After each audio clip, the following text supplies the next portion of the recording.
Al Qaeda आतंकी का साथी गिरफ्त में लिया गया है। आतंकी की निशानदेही पर गिरफ्तारी हुई है। ई रिक्शा चलाता है आरोपी। लखनऊ के बुद्धा पार्क से पकड़ा गया एक और आतंकी। और देखिए बड़ी खबर आपको बता दें, जहां पर आखिरकार आतंकियों के जो दोस्त हैं उनको जो है अब पकड़ लिए गए। शकील शख्स का नाम बताया जा रहा है। सीधे आपको लिए चलते हैं ग्राउंड जीरो पर, जहां पर हमारी सहयोगी शाजिया हमारे साथ जुड़ चुके हैं। शाजिया, क्या कुछ जानकारी इस नए जो पकड़ा गया आरोपी उसके बारे में आपके पास?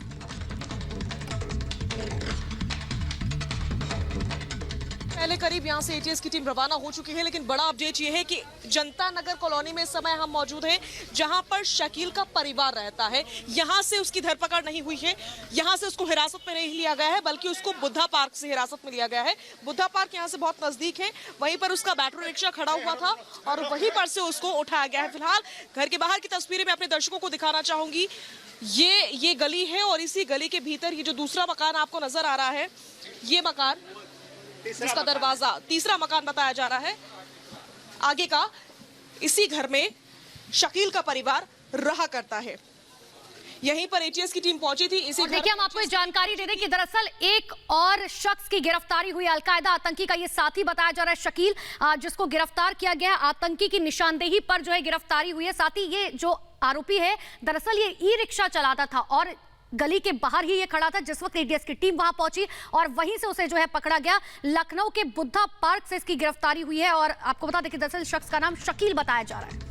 तो वजीरगंज थाना क्षेत्र की जनता नगर कॉलोनी में शकील नाम का ये शख्स ई रिक्शा चालक था, जो ई रिक्शा चलाता था और एटीएस ने लखनऊ के बुद्धा पार्क से इसे पकड़ा है। मुंशीर की निशानदेही पर लगातार एटीएस छापेमारी कर रही है। शाजिया निसार लगातार हमारे साथ हमारी सहयोगी जुड़ी हुई है। शाजिया, बताया जा रहा है ई रिक्शा चलाता था, परिवार का क्या कहना है और क्या कुछ डिटेल शकील के बारे में निकलकर सामने आई है, जरा दर्शकों से साझा करें। देखिए सलोनी, आरोपी ई रिक्शा चलाता था, आरोप लगे हैं, अभी हिरासत में लिया गया है, पूछताछ लगातार की जा रही है। दूसरी तरफ आपने सवाल पूछा कि परिवार का क्या कुछ कहना है, तो परिवार का साफ कहना है कि ऐसा कुछ नहीं था। हम मेहनत करके खाने के लिए, रोजी रोटी के लिए मेहनत करते हैं लगातार और जो पैसे आते हैं उससे ही हमारी जिंदगी चलती है। इस बीच बड़ा अपडेट ये है कि जो दो आतंकवादी 4 दिन पहले गिरफ्तार हुए थे, जिनकी धरपकड़ हुई थी, उन्हीं की निशानदेही पर इस शकील को उठाया गया है लखनऊ के बुद्धा पार्क से, क्योंकि लगातार उन दोनों ही आतंकियों से पूछताछ की जा रही है और वो लगातार बता रहे हैं कि उनके कनेक्शंस कहां तक रहे हैं। लिहाजा उन्हीं के कनेक्शंस के आधार पर, उन्हीं की निशानदेही के आधार पर एटीएस की टीम शकील तक पहुंची। उन्होंने बताया कि बैटरी का लेन देन हुआ करता था और इसी को लेकर के शकील की धरपकड़ की गई है।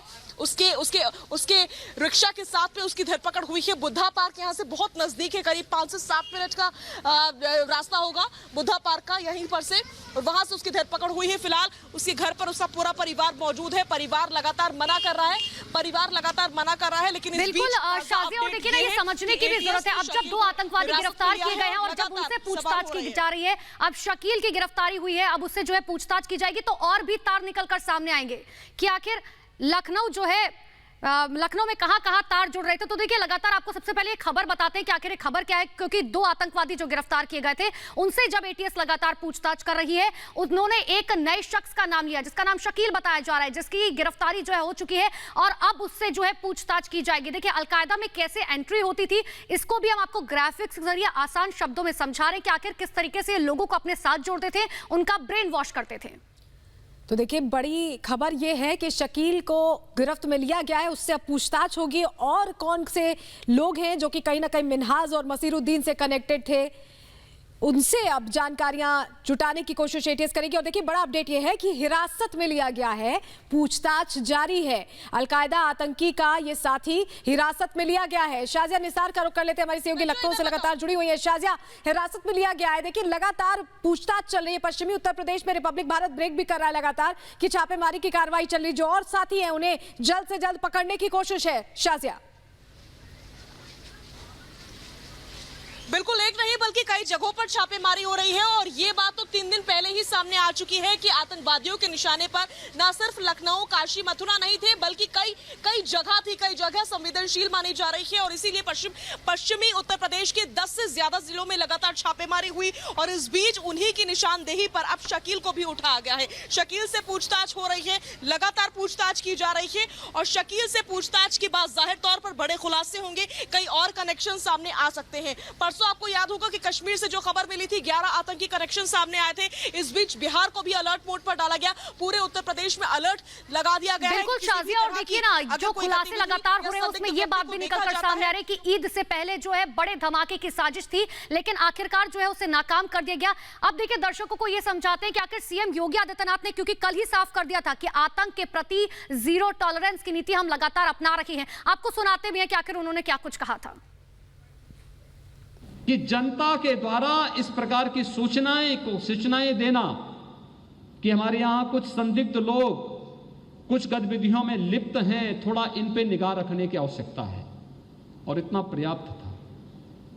निगाह रखने के बाद जब देखा गया तो बारूद के जखीरे मिले हैं, बम मिले हैं, अन्य अत्याधुनिक हथियार मिले हैं। जब ये देश आजादी के माहौल में मशगूल होता उस समय वह फिर कहीं ना कहीं कोई बड़ा विस्फोट करके सुरक्षा में सेंध लगाने की कुत्सित षड्यंत्र कर रहे थे, लेकिन समय रहते इस प्रकार के षड्यंत्र को बेनकाब कर दिया गया। और मैं फिर इस बात को कह सकता हूं, हम सबकी सजगता, आम नागरिक की सजगता किसी भी व्यवस्था को सदैव सुरक्षित रख सकता है। एजेंसियां काम कर रही हैं, काम करेंगे, लेकिन एक नागरिक के रूप में हमारा भी कोई दायित्व बनता है और उस दायित्व का निर्वहन करते हुए अगर हम पूरी ईमानदारी और प्रतिबद्धता के साथ आगे बढ़ते हैं तो कोई कारण नहीं कि इस प्रकार की गतिविधियों को समय रहते हम मुंहतोड़ जवाब देकर के उन्हें बेपर्दा कर दें। और ऐसे तत्वों का कहीं समाज में रहते हैं तो उनका सामाजिक बहिष्कार किया जाना चाहिए। जनता के द्वारा ऐसे लोगों को पूरी तरह बाइकाट करना चाहिए, क्योंकि वह केवल एक व्यवस्था का नहीं बल्कि समाज की सुरक्षा में सेंध लगा रहे हैं। न जाने कौन व्यक्ति बम किसी की जाति, किसी का मत, किसी का मजहब नहीं देखता, और जो लोग इस प्रकार की सुरक्षा में सेंध लगाने का कुत्सित प्रयास कर रहे हैं उन लोगों के मंसूबों को पूरी तरह ध्वस्त करने की आवश्यकता है। और जनता की जागरूकता और खासतौर पर जो हमारे जनप्रतिनिधि हैं जिन्हें वार्ड स्तर पर काम करना है, ग्राम पंचायत स्तर पर काम करना है, उनके संपर्क बहुत सघन होते हैं। वे इसमें एक बड़ी भूमिका का निर्वहन कर सकते हैं और बड़ी घटना को टाल सकते हैं और उस बड़ी घटना को टालने में आपकी बड़ी भूमिका हो सकती है। इस दिशा से आप सबको सजग रहने की आवश्यकता है। यह विकास तभी सार्थक है जब हर व्यक्ति सुरक्षित रहेगा और इसीलिए सरकार ने पहले दिन से इस बारे में कहा कि हम जीरो टॉलरेंस की नीति के तहत काम करेंगे। सुरक्षा के मुद्दे पर प्रदेश की 24 करोड़ जनता को हर हाल में सुरक्षा प्रदान की जाएगी और 24 करोड़ जनता की सुरक्षा के साथ सेंध लगाने के लिए किसी को भी छूट नहीं देंगे। जो भी उसके साथ खिलवाड़ करने का प्रयास करेगा उसको उसकी कीमत चुकानी ही पड़ेगी। और इसीलिए सख्ती के साथ प्रदेश के अंदर किसी भी प्रकार की समाज विरोधी और राष्ट्र विरोधी गतिविधि को कुचलने का कार्य हो या पेशेवर अपराधी और माफियाओं के खिलाफ चल रहे अभियान का कार्यक्रम, पूरी सख्ती के साथ उनसे निपटने का कार्य चल रहा है। वही देखिए, अलकायदा के आतंकियों से पूछताछ में बड़ा खुलासा हुआ। ईद से पहले लखनऊ को दहलाने की इनकी साजिश थी और जनवरी में ही इन्होंने लखनऊ की रेकी भी कर ली थी। साथ ही हम आपको ये भी दिखा रहे हैं किस तरह से एंट्री होती थी अलकायदा में। देखिए, पर्सनल चैट के जरिए मैसेंजर, ट्विटर पर पहले चैट किया जाता था, ट्वीट किया जाता था, माइक्रो कम्युनिटी बनाई जाती थी जिसमें युवाओं को पहले पहचानने की कोशिश की जाती थी उनके रिएक्शंस को देखकर। फिर फिजिकल कांटेक्ट होता था, यानी कि मुलाकात होती थी और उसके बाद ऑपरेशन कंडक्ट करने की तैयारी, वारदात को कब और कैसे अंजाम देना इसकी जानकारी दी जाती थी। AQIS इनेबल्ड, ये उन लोगों को कहा जाता था जो इसका हिस्सा बन जाते थे और ऑपरेशन को एग्जीक्यूट करते थे। तो अलकायदा में कुछ इस तरह से एंट्री होती थी। 5 चैप्टर्स को फॉलो करने के बाद मसीरुद्दीन और मिन्हाज भी आतंकी बने थे। और देखिए आपको बता रहे कि आखिर किस तरीके से नेक्सस जो है चल रहा था, किस तरीके से लोग जो है लोगों को इसमें जोड़ते थे और किस तरीके से ये जो है साजिश को अंजाम देने की कोशिश क्या करते थे, प्री प्लान किस तरीके से किया करते थे। अलकायदा में दरअसल इनकी एंट्री ऐसे होती थी, पहले वो पोस्ट पर रिएक्शन देखते थे कि आखिर कितने लाइक, कितने कमेंट्स जो आ रहे हैं, उस पर लोगों का रिएक्शन कैसे आ रहा है। और देखिए कॉल डिटेल्स जो निकलकर सामने आई है उसमें तमाम शहरों की बात निकलकर सामने आई है कि आखिर कहां ये लोग फोन किया करते थे। दिल्ली की बात करें, मेरठ की बात करें, कानपुर, ये वही जगह है जहां से उन्होंने मोबाइल फोन और सिम कार्ड खरीदा था। इतना ही नहीं, हरदोई जो है, हरदोई में भी वो लगातार किसी शख्स से बातचीत कर रहे थे। ये कॉल डिटेल से खुलासा हुआ।